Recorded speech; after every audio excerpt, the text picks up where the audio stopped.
Chapter 8 rural livelihoods अध्याय 8 है ये। ग्रामीण क्षेत्र में जो आजीविका है, लाइवलीहुड। पहले इन दोनों शब्दों का मतलब समझते हैं। रूरल मतलब होता है गांव का एरिया। गांव मतलब विलेज। दो भागों में हम बांट सकते हैं मेनली, अगर हम किसी भी देश को देखें। एक भाग होता है विलेज, एक भाग होता है शहर या सिटीज कह सकते हैं। अब इनमें भी बहुत डिफरेंस होते हैं। छोटा विलेज होता है, बड़ा विलेज होता है। सिटीज में भी छोटे सिटीज हो सकते हैं, बड़े सिटीज हो सकते हैं, मेट्रो सिटीज हो सकते हैं। लेकिन मेनली इनका डिस्टिंक्शन जो होता है वो विलेज और सिटीज में होता है। तो हमारे देश में जो विलेज में लोग रहते हैं, शहर में जो लोग रहते हैं, और उनमें समानताएं, डिफरेंस क्या है। दूसरी चीज ये है कि विलेज में लोग कमाते खाते कैसे हैं। जो कमाना खाना है उसी को हम लाइवलीहुड कहते हैं। ब्रेड अर्निंग, कमाना खाना। तो कैसे वो कमाते हैं, कैसे अपना भरण पोषण करते हैं, कैसे अपने बच्चों को पालते हैं, इसी की चर्चा हम आज करने वाले हैं। आप ये देखेंगे कि जो गांव में लोग रहते हैं, और मैं अगर पूरे देश का चित्रण बना दूं, तो अगर आप जम्मू कश्मीर में रहें या फिर आप तमिलनाडु में रहें या किसी और क्षेत्र में रहें, अमूमन देखा जाता है कि एक पैटर्न है, एक तरीका है, एक आयाम है जिससे आप लोगों को आपस में उनकी समानताएं दिखा सकते हैं। उनकी प्रॉब्लम्स, उनकी ज़रूरत, वो सब आपस में रिलेट करती है। इसी को हम देखेंगे कि क्या ये हम इनको एक तो इक्वल अपॉर्चुनिटीज मिल रही है, इनकी लाइफ सिचुएशन क्या प्रॉब्लम्स है, क्या इसमें सिमिलैरिटीज है। सिमिलैरिटीज मतलब समानताएं क्या हैं, और ये हम हर इलाके में देखना चाहेंगे। ये सारी एक कहानी के तौर पे मैं आपको बताऊंगा, और इस कहानी की शुरुआत हो रही है उस शहर से। तमिलनाडु एक स्टेट है, और मैंने बोला शहर, दिखाने की भी कोशिश की शहर, क्योंकि गांव और शहर में बहुत बारीक सा अंतर है। एक गांव, कलपट्टू गांव, अभी आप जैसी मैं गांव का सारा आपको डिस्क्रिप्शन दूंगा, आप समझ जाएंगे कि मैं क्या बात कर रहा हूं। ये विलेज क्यों कहलाता है, क्या इसका शहर से डिफरेंस है। तो कलपट्टू गांव ये बड़ा करीब है, किससे, सी कोस्ट से। तमिलनाडु का अगर आप देखेंगे तो वो लास्ट में इस तरीके से आता है, हिंदुस्तान का आखिरी छोर है, और ये 8 डिग्री से हिंदुस्तान शुरू होता है। तो यहां इस इलाके में आपका तमिलनाडु है, यानी कि मोस्टली ये कोस्टल रीजन है। तो कलपट्टू गांव ये सी कोस्ट से, समुद्री रेखा से पास में है। मेन चीज जान लीजिए, जब भी हम विलेज की बात करेंगे, विलेज की बात करते ही हम बात करेंगे एग्रीकल्चर की, हम बात करेंगे खेती की, हम बात करेंगे खेती बाड़ी की, उगाना, चाहे सब्जी हो, चाहे लाइफ स्टॉक हो, जानवर हो, उनको पालना, ये सारे काम एग्रीकल्चर में आते हैं। एग्रीकल्चर से बहुत सारे काम रिलेटेड है। तो क्या होता है, हम इसको दो काम में बांट सकते हैं। एक तो फार्म वाला, फार्म मतलब वाकई में जाके जमीन पे बुआई रुपाई करना। एक नॉन फार्मिंग काम भी होते हैं जो एग्रीकल्चर से रिलेटेड नहीं है, लेकिन कहीं ना कहीं उनका इनपुट एग्रीकल्चर से ही आता है। तो नॉन फार्म वर्क में जैसे बास्केट बनाना हो गया, यूटेंसिल सामान बनाना हो गया, पॉट्स मिट्टी के बर्तन बनाना हो गया, ब्रिक्स ईंटें बनाना हो गया, बुलक कार्ट्स, वहां की व्यवस्था में बुलक कार्ट चलते हैं। जैसे आप यहां देख रहे हैं कि रिक्शा चल रहा है, ये एक कस्बे का चित्र है, ये गांव नहीं है। तो यहां पर इसके अलावा ब्लैक स्मिथ हो गए जो लोहे का काम करते हैं, नर्सेज हो गई, नर्सेस जो डॉक्टरों के साथ सेवाएं देती है, हेल्पिंग स्टाफ होता है, मेडिकल स्टाफ होता है, ऐसे टीचर्स, पढ़ाने वाले, वॉशरमैन हैं, धोने वाले, कपड़ों को धोने वाले, वीवर्स हैं, बुनाई सिलाई करने वाले, बार्बर्स हैं, आपके बाल वाल काटने वाले, साइकिल रिपेयर मैकेनिक्स हैं। साइकिल, क्योंकि यहाँ का एक नॉर्मल, अगर किसी भी गांव में आप जाएंगे, कस्बे में जाएंगे, तो आपको साइकिलों में लोग दिखेंगे, यही इनका मेन है। और सबसे बड़ी बात यह है कि साइकिल का रिपेयर, साइकिल को हायर कर सकते हैं हम। जो साइकिल शॉप्स होती है ना, आप यहां देखेंगे साइकिल को हायर कर सकते हैं। लोगों के पास इतना पैसा भी नहीं होता है कि वो साइकिल खरीद सके, तो वो दुकान पे जाते हैं, एक दिन के लिए उसको हायर कर लेते हैं, जो काम होता है। तो शॉपकीपर्स भी हैं या ट्रेडर्स भी हैं, यानी यहाँ पर खरीद फरोख्त करने वाले भी लोग हैं, दुकानदार भी हैं, ट्रेडर्स भी हैं, व्यापारी हैं। तो अगर आप बाजार पे जाएंगे, इनके कोई एक छोटे से बाजार पे अगर आप चले जाए, मैं बात कर रहा हूं कलपट्टू विलेज की, तो वहां आप देखेंगे कि एक छोटी सी कैंटीन है और इस कैंटीन में नॉर्मल खाना मिलता है, जैसे जिसमें मैसूर पाक हो गया, बोंडा हो गया। मैसूर पाक जो होता है वो एक मिठाई होती है साउथ इंडिया की, मुंह में डालते ही घुल जाती है। बोंडा, आलू बोंडा तो हर जगह मिलता है, वड़ा हो गया, ऐसी मसाला डोसा, सांबर। सांबर क्या होता है? दाल और सब्जी का मिश्रण होता है। ये सारी चीज़ यहाँ मिलती है। तो आसपास फिर जैसे बताया गया कि ये जिस कैंटीन की मैं बात कर रहा हूँ उसी के पास एक लोहे वाले की दुकान है, साइकिल वहाँ दुकान है, वहाँ से साइकिल हायर की जा सकती है। उसी के पास में एक धोबी है जो कपड़े धोता है, कपड़े प्रेस करता है। इसके अलावा कई लोग शहर में जाके कंस्ट्रक्शन का काम भी करते हैं, ये जो बिल्डिंग है उनको बनाने का काम भी करते हैं। और क्योंकि एक जगह से दूसरे जगह जाना होता है तो लॉरी ड्राइवर्स का भी काम करते हैं। अब विलेज की एक्चुअल बात आएंगे, क्योंकि हम तो यहाँ खेती की बात करना चाहते हैं। तो पैडी मतलब होता है धान, मतलब चावल। पैडी धान या कहें राइस। तो यहां पर मेन खेती राइस की है। अगर आप तमिलनाडु में आए या साउथ इंडिया में अगर आप बहुत मोस्टली जगह देखें, या फिर आप एकदम ऊपर चले जाएं कश्मीर वगैरह में, तब आपको चावल दिखाई देगा। वहां पे चावल ही लोग खाते हैं, वहां रोटी का कोई कॉन्सेप्ट नहीं है। लेकिन अगर आप मिडिल इंडिया में आते हैं, मध्य भारत में आते हैं, तो आप देखेंगे जैसे पंजाब हो गया, हरियाणा हो गया, यूपी हो गया, वहां पर रोटी जिसे कहेंगे हम ब्रेड, क्योंकि धान की खेती वहां पर उस तरीके से होती है, लेकिन गेहूं की ज्यादा होती है, धान की तो होती है। तो हम चावल भी खाते हैं, रोटी भी खाते हैं, तो रोटी भी चाहिए होता, चावल दाल रोटी सब खाते हैं हम लोग। वहां पर चावल का आइटम, दाल का आइटम, इस तरीके से चीजें साउथ इंडिया में खाई जाती है। इसके अलावा क्या है यहाँ पे, एक तो जैसे कोकोनट हो गया। अच्छा, कोकोनट हमेशा कोस्टल एरिया में आपको जरूर मिलेगा। चाहे आप गोवा जाइए, चाहे आप उड़ीसा जाइए, चाहे आप कोई भी कोस्टल एरिया में जाएंगे, आपको कोकोनट जरूर मिल जाएगा। कोकोनट हो गया, शुगर केन हो गया, गन्ना जिसे हम कहते हैं, और मैंगो यानी आम, इसके आपको बाग मिल जाएंगे कलपट्टू में। तो ये तो मैंने आपको कलपट्टू के बारे में बताया। अब बात करते हैं इंडिविजुअल की। ये है तुलसी, इनका नाम है तुलसी। ये तुलसी रामलिंगम, ये इनको भी मैं दिखाने वाला हूं, अभी ये साहब आने वाले हैं, इनकी जमीन पे काम करती है। रामलिंगम एक थोड़ा बड़ा किसान है। रामलिंगम एक बड़ा किसान है, उसके पास करीबन 20 एकड़ जमीन है, अच्छी खासी जमीन होती है ये कलपट्टू में। और तुलसी सुबह 8:30 से लेकर शाम के 4:30 बजे तक काम करती है रामलिंगम की यहां पर खेती बाड़ी में, जो उसके लैंड है, जमीन है, उस पर वो काम करती है।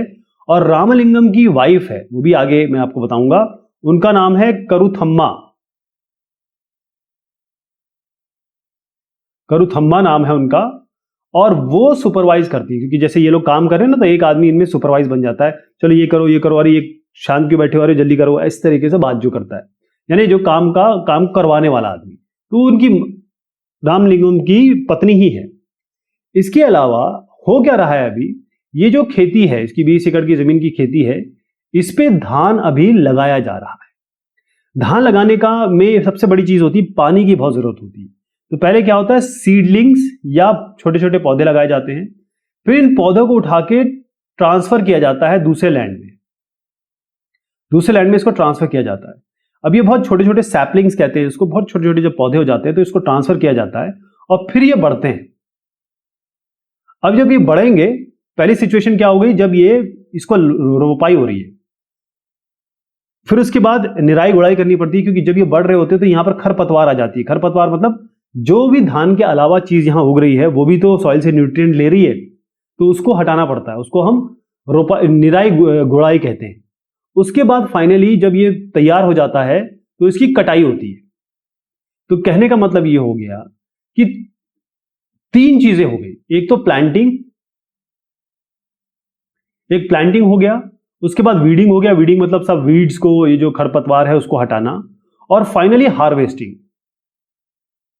हार्वेस्टिंग मतलब जब ये बन जाए तो इसको काट देना, और फाइनली धान मतलब जो भी मशीन तक पहुंचाना, ताकि धान निकल सके, उससे हमारा चावल निकल सके। अब इसमें ये क्या है, अगर मैं चावल और धान अगर मैं कंफ्यूज कर रहा हूं तो मुझे माफ करिएगा, क्योंकि मैं इतना ज्यादा इसके बारे में नहीं जानता हूं। बट ये जरूर जानता हूं कि यहाँ चावल की खेती होती है, हमारे इलाके में गेहूं की ज्यादा होती है। एनीवेज, प्लांटिंग, वीडिंग और हार्वेस्टिंग की मैं बात कर रहा हूं, ये 3 काम इसके लिए तुलसी को रामलिंगम बुलाते हैं। अब जब प्लांटिंग हो रही होती है, प्लांटिंग के बाद वीडिंग के बीच में काफी समय बचता है, वीडिंग और हार्वेस्टिंग के बीच में भी काफी समय होता है। अब तुलसी जो जब यंग थी, बहुत जवान थी, तब ये काम करना उसने शुरू किया था रामलिंगम के लैंड पे। लेकिन अब ये इनकी उम्र हो गई है, तो ये बेचारी, क्योंकि यहाँ पानी बहुत ज्यादा, क्योंकि जब ये शुरुआत होती है ना इसकी, तो पानी में खड़ा रहना पड़ता है दिन दिन भर। तो अब इनको दिन भर पानी में खड़ा रहना पड़ता है, और साथ में ये थोड़ी सी बूढ़ी, या कहे एज इनकी हो गई, बूढ़ी तो नहीं हुई है लेकिन एज इनकी थोड़ी ज्यादा हो गई, तो इनको अब झुक के काम करने में बड़ी दिक्कत आती है। और इनको रामलिंगम साहब देते हैं 40 रुपए, जो कि बहुत कम है, बहुत ज्यादा कम है। एक दिन में 40 रुपए में क्या होता है, लेकिन फिर भी यहाँ काम करती है, क्योंकि इन्हें ये पूरा यकीन है तुलसी को कि जब भी ये तीनों काम होंगे, ये उन्हीं को बुलाएगा, या जो जो मजदूरों को वो हमेशा बुलाता है उन्हीं को बुलाएगा। वो बाकी लोगों की तरह बाहर जाके मजदूर नहीं खोजेगा। तो इसी विश्वास पे वो कम पैसे में काम कर रही है। इसके अलावा यहां पर है रमन। रमन तुलसी का पति है। ये रमन है, ये तुलसी के पति है, और ये लेबर है। और ये काम क्या करता है, इसका काम है, मैंने जैसे बताया कि यहां पर अब जब पेड़ पौधे उगते हैं तो उनमें कीड़े भी लगने के चांसेस होते हैं। तो उस कीड़े को हटाने के लिए पेस्टिसाइड डाला जाता है, कीटनाशक पेस्टिसाइड डाला जाता है। तो इस पेस्टिसाइड को स्प्रे करने का काम रमन साहब करते हैं। और क्योंकि ये भी सीजनल है, हमेशा तो नहीं डालना पड़ता ना, तो उसके कारण जब ये खाली रहते हैं तो फिर ये आगे जाते हैं और भी काम करते हैं। जैसे बालू, रिवर से बालू यानी सैंड को उठाते हैं और वो भरते हैं। साथ में पास में एक खान है, वहां से पत्थर निकालते हैं। वो वाला काम, मतलब थोड़ा भारी काम ये करते हैं जब इनको समय बीच में मिलता है, या फिर जब ये इनके पास कोई काम नहीं रहता।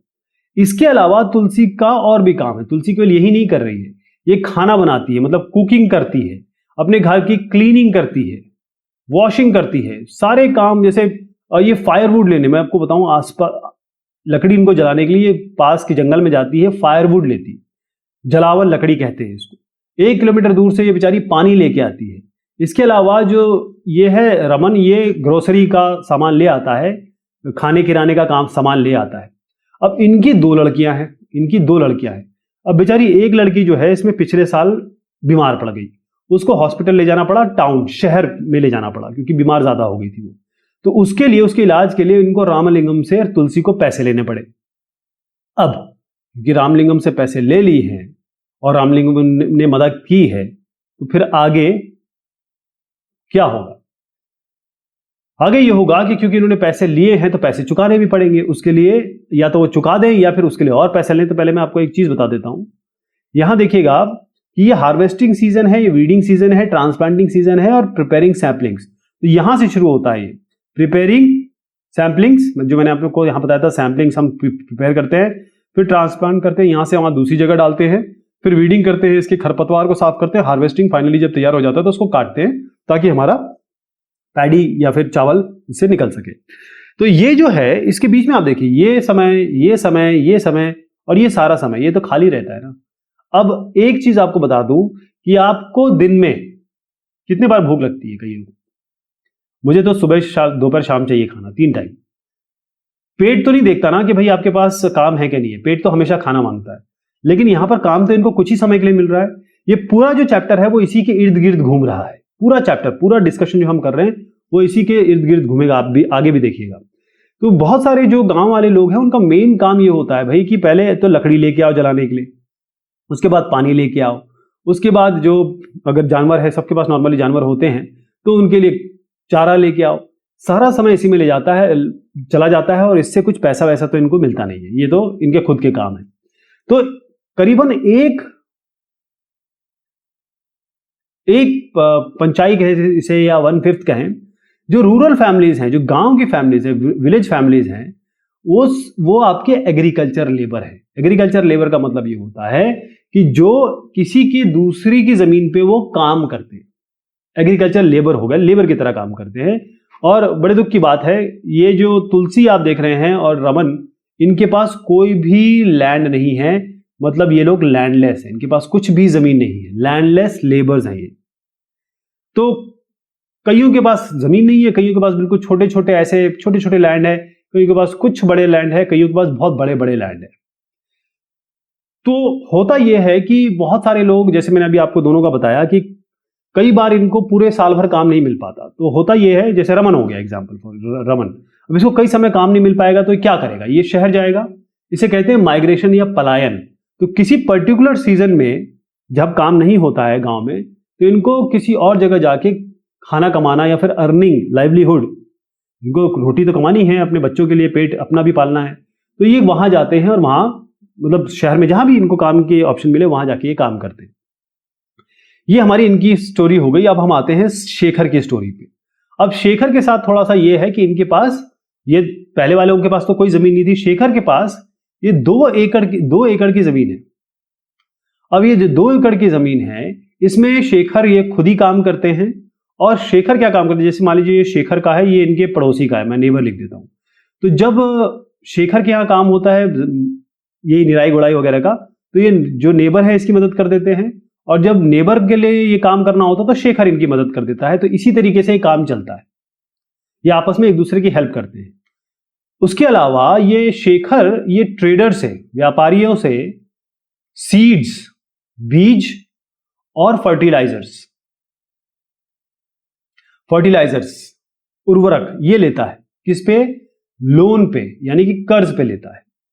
अब ये क्या करेगा कि जब ये ट्रेडर से सीड और फर्टिलाइजर लेगा बगैर पैसे के उधारी में, तो जो भी क्रॉप यहां पर होगी उसको ये ट्रेडर को ही बेचना पड़ेगा, चाहे वो बाजार से कम दाम में उसको बेचे, उसको बेचना ही पड़ेगा, क्योंकि उसकी मदद की ट्रेडर ने जब उसको जरूरत थी। तो शेखर के पास तकरीबन 60 बोरी धान शायद चावल हुआ, तो जो पैडी कहते हैं इसको, चलिए 60 बैग्स इसके पास पैडी पैदा होगी, चावल पैदा होगा। और इसमें ये क्या करेगा, कुछ तो इसको देना पड़ जाएगा जो उधार के लिए इसने लिया है, और कुछ अपने होम यूज के लिए, घर के लिए रख लेगा। लेकिन दिक्कत ये है कि जितना ये घर के लिए रखेगा वो केवल 8 महीने चलने वाला है, होते हैं 12 महीने। 12 महीना 60 करिए, 4 महीने बेचारा क्या करेगा, ये है प्रॉब्लम। ये दिक्कत है कि 4 महीने भी तो रोटी कमानी है, वो कहां से खाएगा वो। अच्छा, इसके अलावा एक और चीज है, इसके पास एक संकर गाय है। ये संकर गाय जो है, जिसको हम कहते हैं हाइब्रिड काऊ गाय, इसका जो दूध निकलता है वो ये सहकारी कोऑपरेटिव सोसाइटी, जो एक बिजनेस वाले लोग, एक काम करने वाले लोग एक सहकारी समिति बना लेते हैं, तो यहां पर उस समिति में ये जाके दूध बेचता है, तो वहां से इसको थोड़े बहुत और पैसे मिल जाते हैं। लेकिन बात यह है कि जो शेखर की हमने बात की, उसने पैसे लिया बेसिक चीज के लिए, सीड के लिए, फर्टिलाइजर के लिए, पेस्टिसाइड के लिए, कीटनाशक के लिए। अब उसने पैसे लिया मान लीजिए किसी मनी लेंडर से, किसी साहूकार से, किसी बड़े आदमी से। अगर मान लीजिए ये सीड अच्छी क्वालिटी की नहीं है, मान लीजिए ये होता ही है, मानने की बात ही नहीं है, तो अक्सर हो जाता है। मान लीजिए सीड्स अच्छी नहीं है, या फर्टिलाइजर्स ने काम नहीं किया, या फिर पेस्टिसाइड्स जो है वो काम नहीं कर पाए, या कीड़े बहुत सारे हो गए, या कोई मान लीजिए बरसात नहीं हुई, बरसात बहुत ज्यादा हो गई, या टिड्डी दल का हमला हो गया, ऐसे बहुत सारी चीजें हो सकती है, ओले वृष्टि हो गई, बहुत सारे प्रॉब्लम्स हो सकती है। तो इसने जो जितनी मेहनत कर रखी है, पैसे वैसे ले रखे, वो तो सब गए, मतलब नुकसान तो हो गया। उस नुकसान को भरपाई करने के लिए और इस ट्रेडर के पैसे, या फिर जो कर्जदार है, उस जो मनी लेंडर है, उसको पैसे देने के लिए इसको और पैसे लेने पड़ेंगे। तो ये जो पैसे लेना है बार बार, मतलब पहले इन्होंने लोन लिया, फिर इस लोन को चुकाने के लिए फिर लोन लिया, फिर इस लोन को चुकाने के लिए फिर लोन लिया, तो आप देख रहे हैं एक चक्र बन रहा है। इसको हम डेट ट्रैप कहते हैं। डेट मतलब जो आपने लोन लिया हुआ, आपके ऊपर जितना चढ़ गया है अमाउंट किसी का, डेट ट्रैप कहते हैं इसको, चक्र कहते हैं, लोन कर चक्र कहते हैं।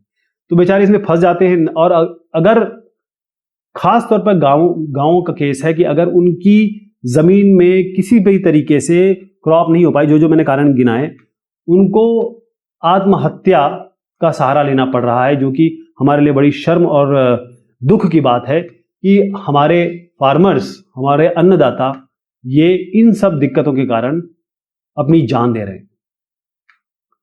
अब हम बात करते हैं रामलिंगम और करुथम्मा की। अब तो आप समझ गए होंगे रामलिंगम कौन है।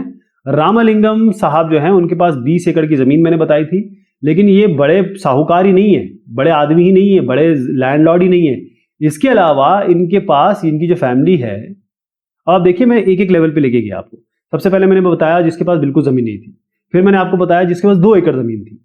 अब मैं उस बंदे के बारे में बता रहा हूँ, इसी गांव में रहता है कलपट्टू में, और इसके पास बहुत सारी जमीन है।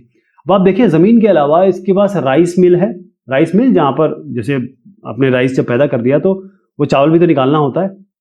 और ये सीड बीज बेचता है, पेस्टिसाइड कीटनाशक बेचता है, इसके अलावा इसने बैंक से कुछ पैसा लिया है राइस मिल के लिए, फिर ये आसपास के जो धान पैदा होता है उसको भी खरीदता है, और जो राइस है, धान मतलब चावल मान लें तो चावल जो है वो आसपास के ट्रेडर्स को भी बेचता है।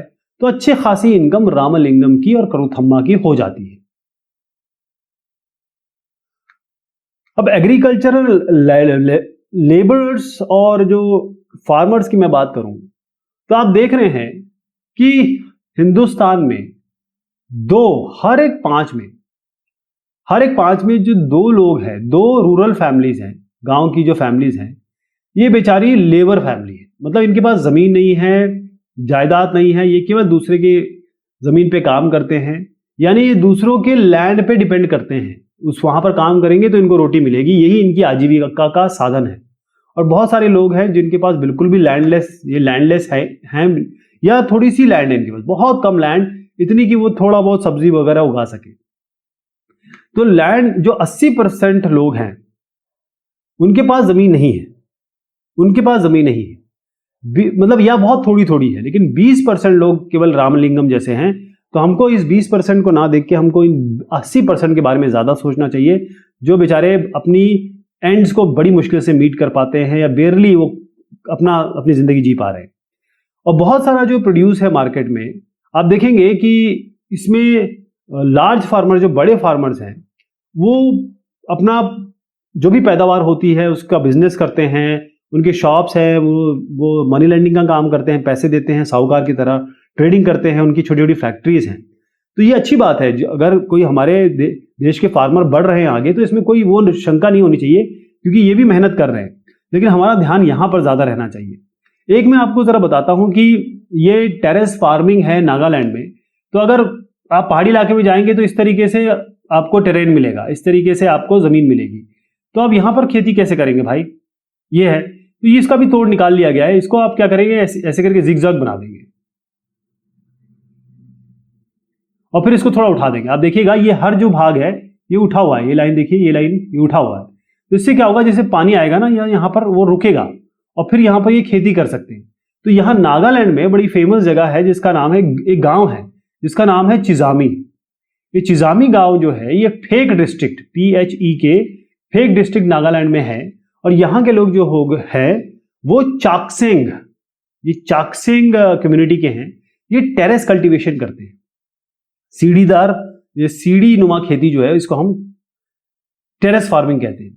इसका मतलब ये है कि ये प्लॉट्स इस तरीके से बना देते हैं, कार्व करते हैं, काटते हैं इसको इस तरीके से, ताकि ये इसका टेरेन वैसे ही रहे जैसा रहे, क्योंकि ये मूल इसका जो लेवल है उसको बदलते रहिए, क्योंकि जरूर जो भगवान ने बना के दिया उसको नहीं बदलते, लेकिन इसको इस तरीके से थोड़ा सा काट लेते हैं ताकि वो खेती कर सके। तो यहाँ पर इनके खुद के फील्ड्स हैं, ये आपस में कलेक्टिवली काम करते हैं और एक दूसरे के साथ मिलके काम करते हैं, साथ में पैदावार भी साथ में जो होती है उसको आप ये शेयर करते हैं, सारी चीजें ये साथ करते हैं। इसीलिए हम इनका नाम गिन रहे हैं और यहाँ पर भी राइस ही पैदा कर रहे हैं लोग।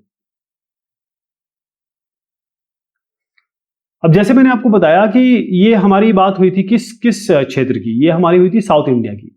अगर आप थोड़ा मिडिल भारत में आ जाएं, सेंट्रल इंडिया में आ जाएं, तो आप यहाँ पर देखेंगे कि इसके अलावा जो मैंने फार्मिंग की सारी चीजें बताई या कि गांव में जो होता है, इसके अलावा अगर आप मिडिल इंडिया में आ जाएं, जैसे मध्य प्रदेश, उत्तर प्रदेश के इलाके हैं, झारखंड के इलाके हैं, तो वहां पर लोगों का जो तरीका है लाइवलीहुड का, ये तो है ही है फार्मिंग, इसके अलावा भी है। महुआ बीनते हैं, ये तेंदू पत्ता बीनते हैं, शहद निकालते हैं और फिर ये ट्रेडर्स को बेचते हैं, व्यापारियों को, ताकि इनको थोड़ा बहुत मुनाफा हो सके। एक और चीज है जो आप हर गांव में देखेंगे, दूध बेचना, क्योंकि इनके पास हमेशा लाइफ स्टॉक रहते हैं या ये कहें गाय भैंसे रहती हैं, तो दूध निकालते हैं और वो बेचते हैं। ये भी एक अच्छा सोर्स है इनकी आजीविका का। लेकिन हमारा देश में आप देखेंगे कि बहुत बड़ा इलाका जो है वो सी कोस्ट है। पूरा जो नीचे का आप इलाका देखेंगे, यानी ये गुजरात हो गया, ये कलकत्ता का भी इलाका हो गया, और यहाँ इधर भी जाइए आप तो यहाँ पर आपको पूरा ये कोस्टल एरिया मिलेगा। तो मोस्टली जो ये यहाँ के इलाके के लोग होते हैं वो फिशिंग में इन्वॉल्व रहते हैं, यानी मछली पकड़ने में, मछली की ट्रेडिंग करने में। यहाँ से इनको पैसा मिलता है, यहाँ से ये लोग खाते हैं। तो हम क्या करते हैं, जरा ये कलपट्टू के थोड़ा सा आगे जाते हैं, ये कोस्टल एरिया है यहाँ पे, और कोस्टल एरिया का नाम है पुडुपेट। ये भी एक गांव है, लेकिन पुडुपेट इलाका है। यहां पर हम बात करते हैं अरुणा और परिवेलन की। अरुणा और परिवेलन जो है वो फिशिंग के काम में वाबस्ता है, वो फिशिंग का काम करते हैं और इनका घर जो है बहुत करीब है सी से, समुद्र से। और इनके पास जो भी लोग आपको यहां दिखते हैं जो काम कर रहे हैं, उनके पास कैटामैरन होता है। इसको मैं सिटी लिखूंगा। इसमें क्या होता है कि ऐसी बोट होती है और एक इंजन होता है, और ये बस छोटी सी इस तरीके से बोट होती है जैसे आप ये देख रही है, ये वाली जो बोट है। और फिर ये जाती है, ज्यादा दूर तो जा नहीं पाती है क्योंकि ये छोटी होती है, तो बहुत ज्यादा अंदर से डीप सी में नहीं जा पाती है। और फिर उसके बाद ये मछली पकड़ के ये लोग लाते हैं। तो कैटामैरन होती है। जैसे सुबह 7 बजते हैं यहाँ पर बड़ी भीड़ लग जाती है। उसका कारण यह है कि 2 बजे रात को जो मैंने किसका नाम लिया था, अरुणा। अब अरुणा हो गई इनके पति, हस्बैंड, इनके जो ब्रदर इन लॉ है और इनका जो ब्रदर है। अरुणा के ये सब जो तीनों रिश्तेदार हैं, ये कैटामैरन लेके रात के 2 बजे निकल जाते हैं। ऐसा केवल अरुणा नहीं है, सबके साथ है। जितने भी लोग हैं वो 2 बजे करीब निकल जाते हैं सी में यहाँ तक, और यहाँ पर ये मछली पकड़ते हैं और सुबह 7 बजे तक ये लौटते हैं। जैसे ही सुबह 7 बजे लौटते हैं तो यहाँ पर बहुत सारे लोग, भीड़ इकट्ठा होती है, खास तौर पर औरतें, क्योंकि वहाँ साउथ इंडिया की जो सोसाइटी है वो महिला प्रधान है। हमारे यहाँ बहुत जो हमारा जो बीच का बेल्ट है उसमें बड़ा गड़बड़ है, हमारे यहाँ पेट्रियार्कल है, लेकिन वहाँ मेट्रियार्कल है। तो वहाँ पर औरतें बहुत जमा होती हैं। फिर जो 7 बजे ऑक्शन होता है, नीलामी होती है, खरीद फरोख्त होती है फिश की। तो इसमें क्या होता है कि अरुणा का केस अगर देखें तो वो कुछ तो अपने लिए मछली निकाल लेती है, क्योंकि इन लोग का खाना भी मछली ही होता है। मेन चीज़ ये लोग मछली खाते हैं। मेन जैसे हम लोग बाकी चीज़ें खाते हैं, ये लोग मछली खाते हैं। उसमें कई औरतें होती हैं। अब देखिए, इसमें ऑक्शन जब होता है तो ये अरुणा जो है ये काफ़ी अपना जो भी इसको फ़ायदा होने वाला, ऑक्शन मतलब नीलामी, उसको जो फ़ायदा होता है उसका 4 हिस्सा बढ़ता है। अब क्योंकि कैटामैरन भी अरुणा की है और इंजन भी उन्होंने बैंक से लोन करवाया है, तो 3 हिस्सा इनको मिल जाता है। एक इनको और देना पड़ता है। जैसे फिशिंग के लिए फिशिंग इक्विपमेंट चाहिए, सामान चाहिए, और फिर कैटामैरन भी चाहिए, उसमें इंजन भी चाहिए। मतलब कैटामैरन, इंजन और नेट, ये इसकी ज़रूरत होती है। तो इसका होता ये है कि इनको ठीक ठाक फ़ायदा हो जाता है, क्योंकि 3 पार्ट अरुणा को मिल जाता है, अरुणा उसकी फैमिली को। अब जो औरतें आती हैं, जो फीमेल्स हैं, वो आती हैं, वो ये मछलियाँ खरीदती हैं, फिर वो जाके आसपास अपने अपने एरिया में वो बेचती हैं। इसके अलावा ट्रेडर्स हैं, वो मछलियाँ खरीदते हैं और ये जाके शहर में, मतलब आप कहें अर्बन एरियाज में जाके इसको बेचते हैं, शहर में जाके बेचते हैं।